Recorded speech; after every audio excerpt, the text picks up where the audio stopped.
Hello everyone. If you like what I'm doing here, please consider subscribing, liking, and commenting. It would really help the channel out quite a bit. Thank you very much. But now for the Bebop Riders in today's truly different adventure, The Unwanted.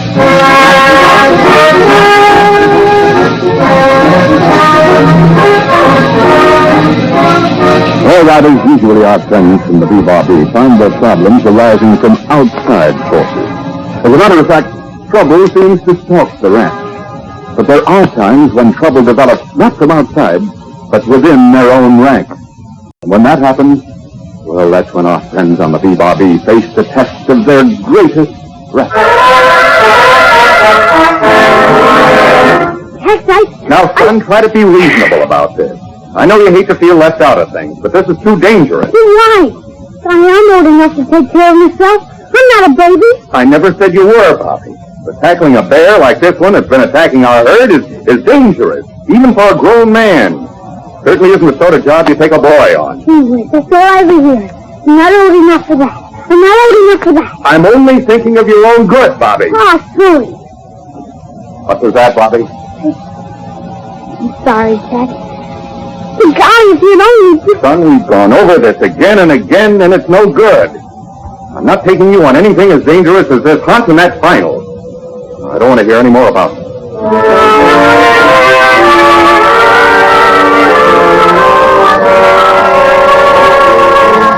Irish, Windy, why in blazes aren't you ready? Hey, now take it easy, Tex. We're all ready to leave. Well,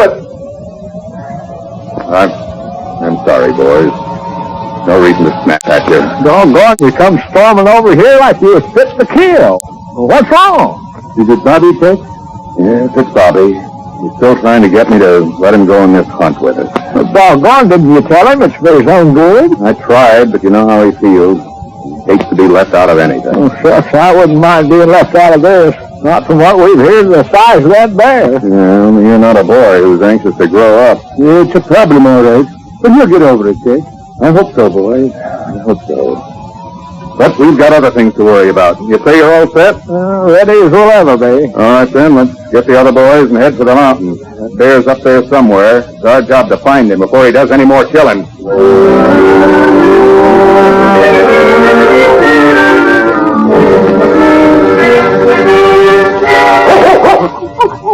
Not old enough to do that. Not old enough to do that. Golly, you don't know how lucky you are to be a dog. Yes, you are. It doesn't take you almost your whole life before folks admit you're grown up. Golly, sometimes I wish I could... Hey, where'd you come from, mister? I didn't hear you come out. Well, you were so busy hacking at that whittling wood, I don't think you'd have heard anything. Hey, that's some dog. It was Pentecost.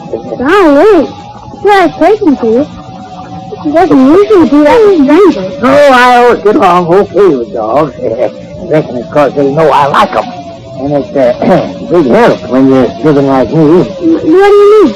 Well, as you probably can guess from my clothes, I am what you might call a knight of the road. Or a bum. You're a hobo? Matter of fact, that's the handle most folks call me by, just plain hobo. But you must have a name. No, I had one. But I left that behind with everything else when I took off. Now I just wander around and hope that folks like you won't mind sharing a bit of food with an old man. Could you spare a bit? Oh, sure. Come on inside. But golly, don't you have any family or friends? Well, when a fella gets to be my age, he's just in the way. Gosh. That's why I hit the road when they pensioned me off from a job. I wasn't needed, or wanted. You ought to be glad, Sonny, that you don't know what that feeling's like, to be unwanted. Don't I? Don't bet on it. But you do. Never mind now, mister. You come on into the house and I'll have dear Maria fix something to eat. And after that, well, I have an idea. Yes, sir. A real good idea.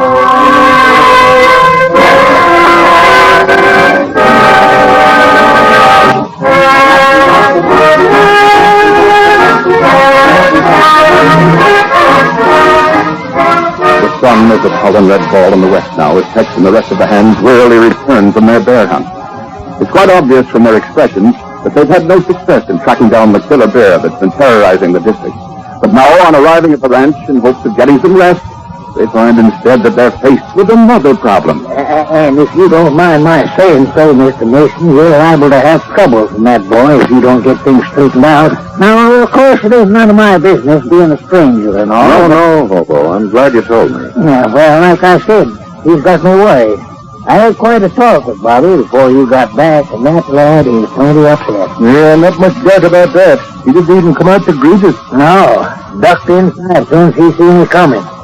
I think he kind of feels right now as if the whole darn world is against him. Well, just because we wouldn't take him on this bear hunt? Shucks, a little boss ought to have more sense than that. It's only for his own good. Yeah, we know before our own good we meant, but that's not the answer to Bobby Boy.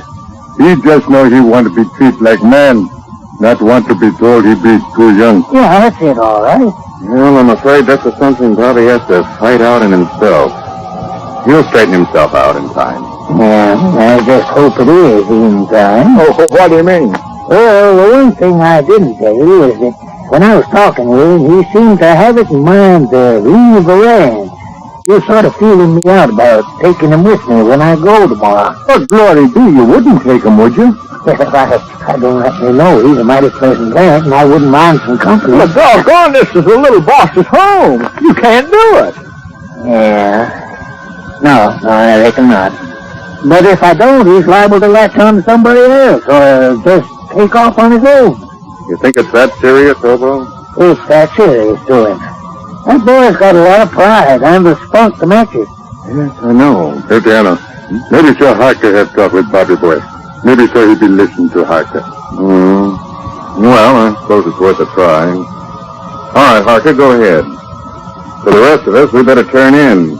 We've got to make an early start tomorrow if we're to do better than today on catching that bear.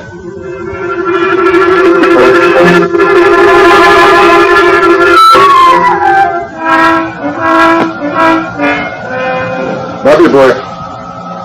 Bobby Boy. Huh? Oh, howdy, Hunter. Well, what you be doing out here all alone, Bobby Boy? Why you not come inside with fellas? You know when I'm not wanted, Oh, Bobby Boy, you know that not be so. isn't it? Yeah, I can know how you feel. Be like birds that be anxious to try out wings. But even birds must wait till wings be strong enough to carry. Well, my wings are. Oh gosh, Hunter. You know what I mean. Hey, I can know. But it still not be right to be mad at Tatiano. You just be trying to do what be right. I know, Hunter. I'm not really mad at him. But golly, if I could only prove to him that I'm old enough to take care of myself. Oh, if Tatiano not think you be grown up, he not leave you here at ranch all alone.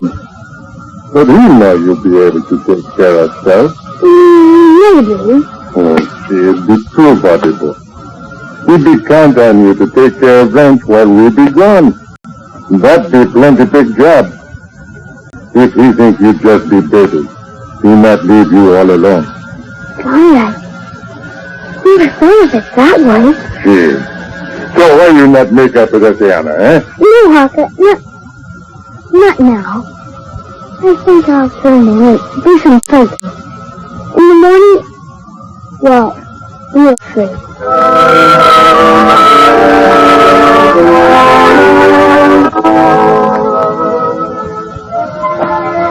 You and the boys all set to go, Wendy? I reckon so, Tex. Only it's so darn early, my eyes feel like somebody left the shades down. Well, the sooner we get started, the better chance we'll have of getting that bear. Are you heading up into the mountains, Tex? Mm-hmm. That's where the bear is, Hobo. What do you ask? Well, I figured on heading up that way myself. Oh. I thought I'd camp up there and do some fishing. And I thought I might ride along with you. Oh, well, do you have to leave today? Well, no, I don't have to. I don't want to take advantage of you folks too much. Believe me, Hobo, you're not. Matter of fact, I was hoping you'd stay a while longer. Good to know there's someone here to look after Bobby while we're away. Oh, well, if you really want me to stay. Well, I'd appreciate it. After all, Bobby's just a boy, and he's too young to...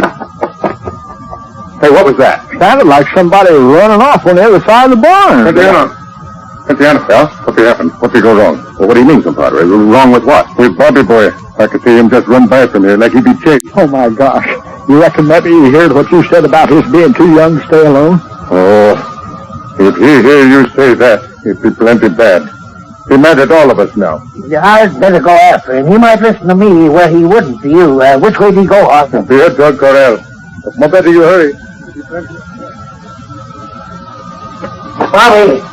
Bobby, wait up, eh? Oh, where you going, lad? Hobo, did you hear? Too young to be left alone. That's what Tex said. I know, son, but... Well, I'll show him off. Hobo, you've got to take me with you when you leave. Please, Hobo, you've got to. Well, shucks, I'd like to, but Bobby... But you don't go alone. Please, Hobo. Please. I don't... Oh. All right, Bobby. All right, lad. I'll take you with me.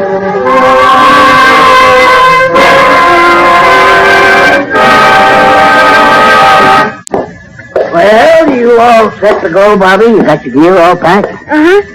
At least I think so. Yeah, and the note you're going to leave for Tex? Here it is. Ah, good.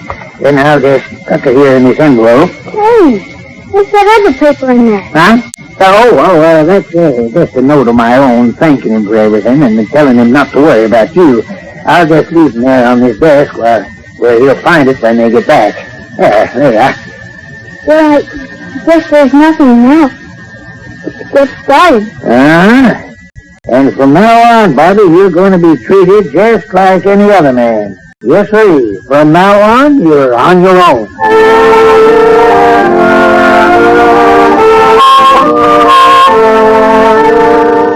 And so Bobby Benson and a strangely different old man set out together.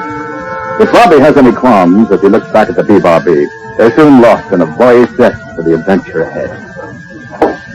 Where are you headed to, Hobo? Well, I figured on heading up into the mountains for a spell. I thought I'd do a mite of fishing. In those mountains? Golly, that's where the killer bear is supposed to be hiding. I know. Well, shucks, you ain't scared of him, are you? Well, no, but... Yes, wasn't you complaining because they wouldn't take you along on the hunt for the bear? Oh, I'm not scared of him. I was just thinking. Well, if I was you, I'd do less thinking and more walking. I don't want you holding me back. Oh, I won't hold you back. Don't worry about me, Hobo. I'll be okay.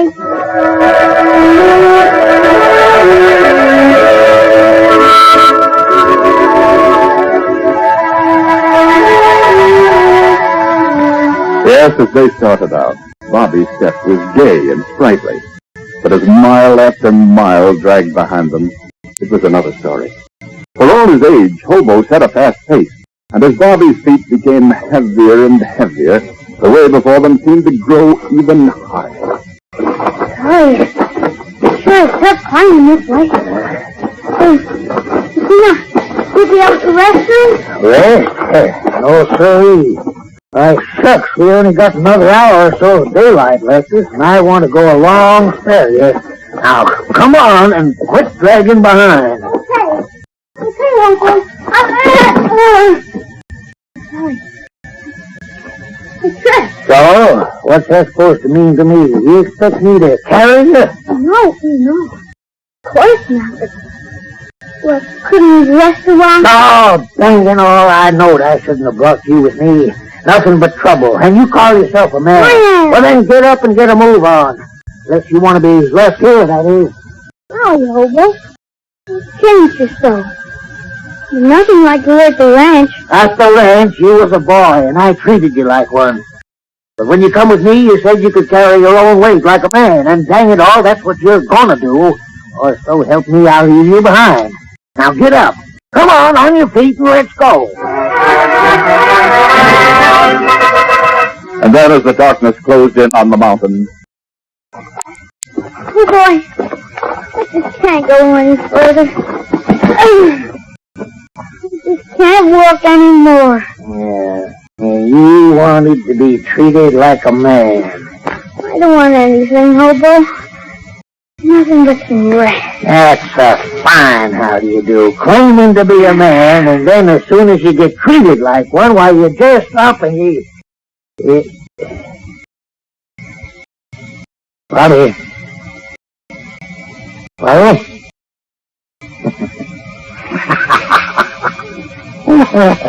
Oh, doggone.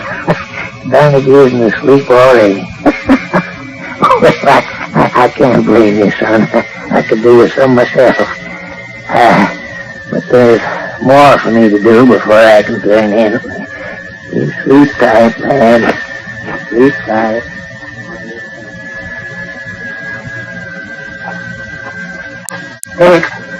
If you here, I can't see in the dark. Over here, Hobo. Where's Bobby?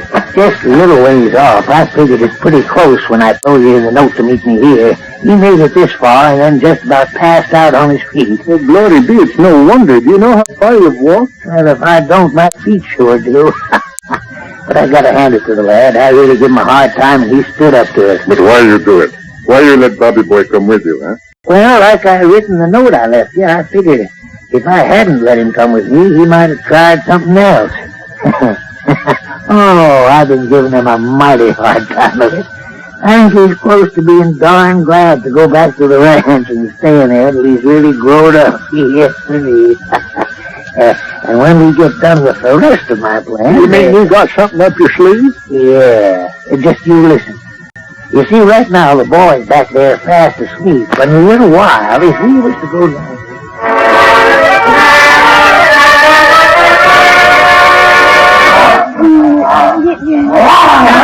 Hobo! Hobo! Is that you? Sorry. It's so dark I can't see a thing. Hobo, where are you? Oh my gosh. What is that? Sounded like a bear. Hobo! Hobo, where are you? Coming closer. I hear it moving. Through the brush. It's heading this way. Golly, what'll I do? Keep away! Stay away from me! Bobby boy, what's your wrong? Arthur! Oh, sorry, Arthur. Is it really you? Hey, Bobby boy. Oh, you be frightened? I thought I heard a bear. And then you came in the shadows. Oh, golly, Arthur. I was never so happy to see anyone in my life. Arthur, will you take me back to the ranch? See, Bobby boy. Eltiano and fellas, they be way just a little way down trail. But you sure you want to go back? Do I? Golly, I never should have left. I don't know what got into me. You want to prove you be man. You sure you want to go back now and just be boy? You bet I do, Harker. This ways until I really grow up. Believe me, I've learned my lesson, but good. Bueno. Then you come with Hacker. He will lead you back. Wait, Harker. I just saw something moving in the brush. It must be the bear. No, Bobby boy. Bear not be around here. Noise you hear before the Hacker. You be make noise like bear. I swear I see something in the brush. Harker, it is the bear. Back, Bobby boy. It's the killer bear, Harker. He's hitting straight for us. What will we do, Harker? What will we do? Harker, look, he's coming for us. You run, Bobby boy. Go down here to Eltiano and other fellas. Hacker, hold off there. You can't, Harker. You've only got your knife. I can't leave you. You not be help here. Get help. Hacker tried to hold off there till you bring fellas. But run, Bobby boy, run.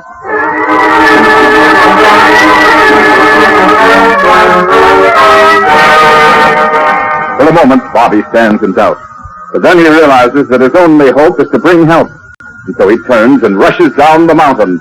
And as he does, the bear leaps to chase him, only to find instead that the Indian is blocking his path, blade in hand. And as Parker lunges forward between razor-edged paws, the blade strikes.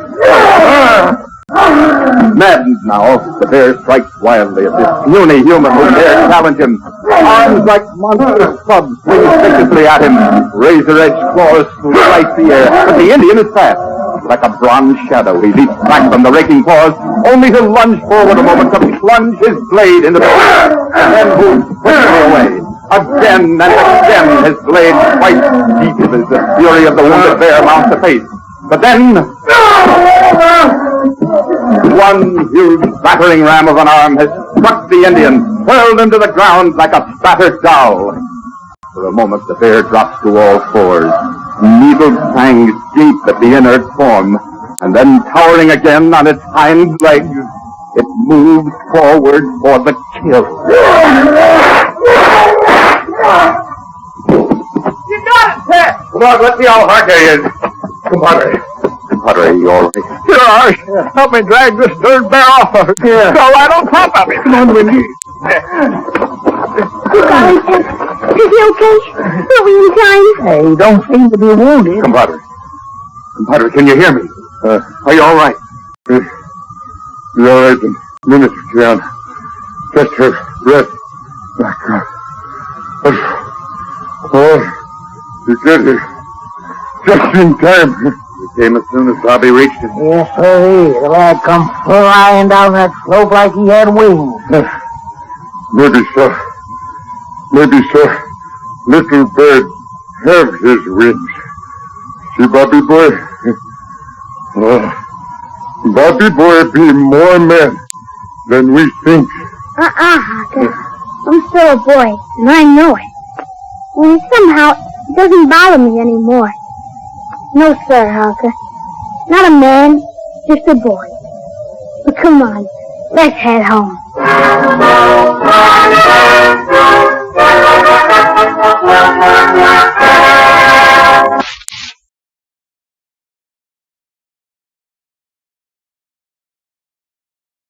Howdy, Riders. This is Bobby Benson of the B-Bar B-Riders. Brought to you by Benson, the gum with breathtaking flavor. and Beeman's Pepsin, the gum that's great to chew and good for your digestion, too. And this is Cactus Carl Warren, along with Bobby Benson, Windy Wales, this Wild Tales, and Tex Fletcher, the singing cowboy. Now here's Bobby. I can hear a cowboy singing as he's riding down the trail. Oh, sing it, boy. Riding down the trail, riding down the trail. His lariat is swinging underneath the moon so pale, and he ain't gonna roam no more. He ain't gonna roam no more. He ain't gonna roam no more. A little pal waiting by a little ranch house door, and he ain't gonna roam no more. Oh, that was real pretty. Who sent you that letter you got there, Wendy? Oh, this? Well, it's from an aunt of mine over in Simpkins Junction. You know, fellers, getting this letter reminds me of another aunt I had once. What was her name? Aunt Horace. And Horace. That's right. Horace was an ant, Cactus Carl. That's what you said. I know it. Wasn't that a funny name for an aunt, Wendy? It sure was. I remember my Aunt Henry used to laugh at Horace and say how funny it was. Your Aunt Henry? Yeah. I'll never forget the time Aunt Horace broke a leg. Oh, what a shame. Well, it wasn't nothing. After all, when you got 34 legs, one broken one don't matter much. Your Aunt Horace had 34 legs? Well, certainly. All aunts has got 34 legs. Well, I better get busy and write my Aunt Clara. You want to hear what a freak she is. She's only got 2 legs. Well, what a shame. How does she collect crumbs and things with only 2 legs? Crumbs? Oh, now, wait a minute, Wendy. Are you talking about aunts or ants? Exactly. Yeah, that's what I thought. Hey, fellas, Wendy is talking about the species known as a small social insect, not the female relative, wife of uncle. Oh, well? Sure, I get it now. But Wendy, how come you kept ants? Well, it happened this way, Bobby. I was captured by Indians, and instead of burning me at the stake, they decided they was going to tie me to an anthill and let me be ate up alive. Golly, that was horrible. Well, there I was, tied to the anthill. I had to do me some quick thinking to get out of that predicament. What did you do? Well, sir, I just talked to them little rascals, and then I promised them something. And instead of eating me, they ate the ropes that tied me, and I was free. Oh, that boy, Wendy, that was quick thinking all the way. What did you promise them, Wendy? Well, little boss, can't you guess? No, I can't. I promised them the most important thing in an ant's life. What's the most important thing of an ant's life? A picnic every Sunday. That's right. Oh, that's Wendy. Chiclet. Chiclet. Taste the difference when you chew. Flavor on the outside, inside, too. Chiclet. Chiclet. Time the difference by the clock. Flavor lingers, tick, tick, tock. Chiclet. Chiclet. Count the difference, count 'em, cousin, every box, an even dozen. Chiclet. Chiclet. Chiclet. Get the big nickel's worth. You can taste the difference, time the difference, count the difference. And whether you chew gum to keep your mouth fresh and clean, or just for the plain fun of chewing it, you'll be better off on every count with Chiclets. They're flavored on the outside, flavored on the inside. With Chiclets, you don't chew the flavor out, you chew the flavor in. That's why the goodness lingers on and on. They're candy-coated. Flavor-coated. Pleasure-coated. And more fun for your money. So get the big nickel's worth. Chiclets, chiclets, chiclets. Oh, I'm a rolling cowboy, far away from home. Sing it, Texas. If I go back to Texas, I never more will roam. Montana is too cold for me, the winters are too long. Before the roundups do begin, my money is all gone. That's it, boy. I've traveled out the country, Nebraska's hills of sand, down through the Indian Nation and up the Rio Grande. We'll ride this till next Sunday. Adios, amigos. Adios, Bobby.